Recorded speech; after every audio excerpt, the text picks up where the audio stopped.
drapeau du Mali, parce qu'il y a beaucoup de gens qui me demandent mais pourquoi y a-t-il de telles tensions entre l'Algérie et le Mali? Et je vais vous expliquer. Comme vous le savez, le Mali, quand il était plus ou moins sous la coupe de la France, jusqu'à il n'y a pas très très longtemps, faut pas se mentir, eh bien le Mali était parmi les pays les plus pauvres, alors que son sous-sol regorgeait de gaz et de pétrole.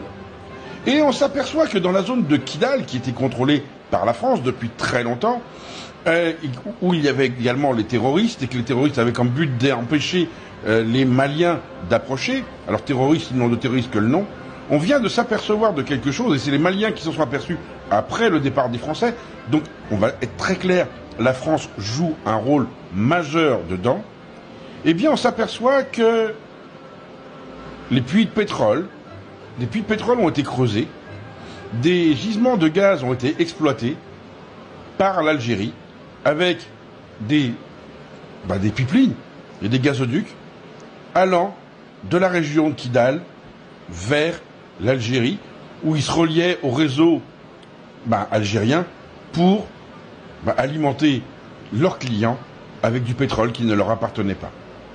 Oui, la France est complice, mais c'est bien l'Algérie qui l'a fait. Et pourquoi l'Algérie, quand les Français ont dit on s'en va, ils ont tout de suite fait monter la sauce terroriste pour éviter que le Mali s'aperçoive que depuis probablement des décennies, le gaz algérien et le pétrole algérien étaient maliens. Forcément, les Maliens l'ont mal pris. Et ils en veulent à Paris, et ils ont raison. Mais ils en veulent surtout à Alger.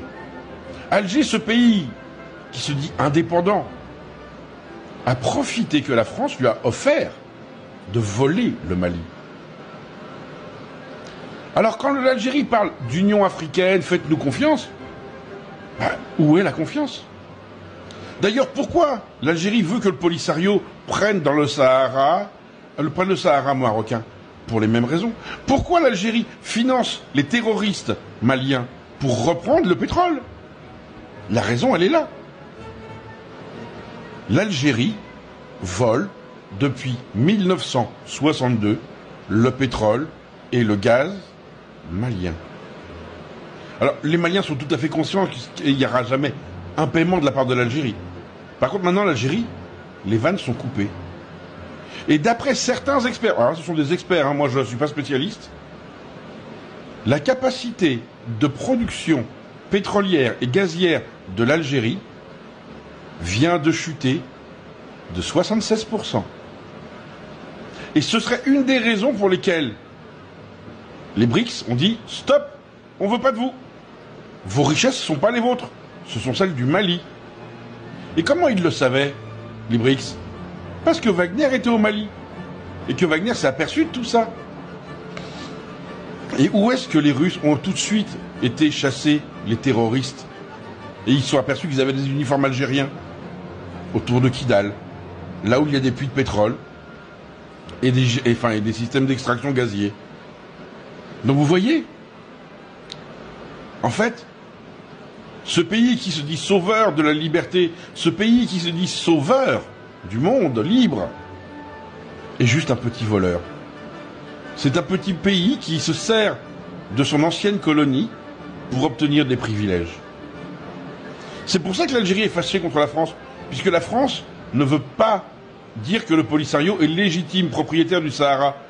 Et la France a même été à dire que l'autonomie du Sahara ne pouvait passer que par des lois marocaines et que le Maroc était entièrement souverain dans le Sahara. Forcément, ça leur plaît pas. N'oublions pas que presque 50% du territoire algérien a été pris à la Mauritanie, au Mali, au Maroc, à la Tunisie et à la Libye. Si en plus de ça, les pays réclament ce qui est à eux, et sincèrement, vu ce que Moscou fait en Ukraine, il y a un jour où tous ces pays diront on veut retrouver nos frontières, et ils le feront. On s'aperçoit que l'Algérie maintenant c'est un confetti. Et on comprend que les Kabyles veuillent se séparer d'eux. Déjà parce qu'ils sont maltraités par l'Algérie, les plus hautes autorités kabyles sont en prison. Les intellectuels kabyles sont assassinés. Le général Nezzar a fait assassiner 250 000 Kabyles pendant les années de plomb, et plus de 500 000 Algériens au total, sans même parler des 375 000 Marocains qui, en 1973, ont été pourchassés par Nezzar. Voilà ce qu'est l'Algérie. Voilà quelle est la réalité de ce pays. Un pays de voleurs. Alors quand Tebboune dit qu'il a besoin que les Algériens reviennent, c'est probablement vrai. Parce qu'il est conscient que autour de lui, c'est en train de se resserrer. Que les frontières sont en train de se faire. Et que l'air de rien, l'alliance des pays du Sahel qui sont tous soutenus par Moscou et Pékin, et du Maroc, qui est une alliance illogique, puisque le Maroc est plutôt soutenu par les États-Unis, ça montre à quel point plus personne ne fait confiance à l'Algérie. Et c'est une véritable tragédie pour le peuple algérien. Que va devenir l'Algérie avec 80% de gaz en moins, à 76%, 80% de pétrole en moins? Comment vont vivre les Algériens? Que reste-t-il aux Algériens pour payer leurs dettes? Rien. 2024 semble très difficile pour l'Algérie, et je suis curieux de voir comment le gouvernement algérien et le peuple algérien vont réagir. Et si ce peuple ne réagit pas, c'est que vraiment il y a un grand problème au niveau de la population algérienne. Et je suis persuadé que déjà la Kabylie va avoir de plus en plus de force, sachant que maintenant ils sont plutôt l'écoute de Moscou. Et ça s'appelait pas non plus Alger, hein, on est bien d'accord. Mais ça va pas être facile pour l'Algérie d'expliquer comment, depuis 1962, ils volent les ressources du Mali. Sur ce, soyez heureux, rendez heureux, réfléchissez un peu.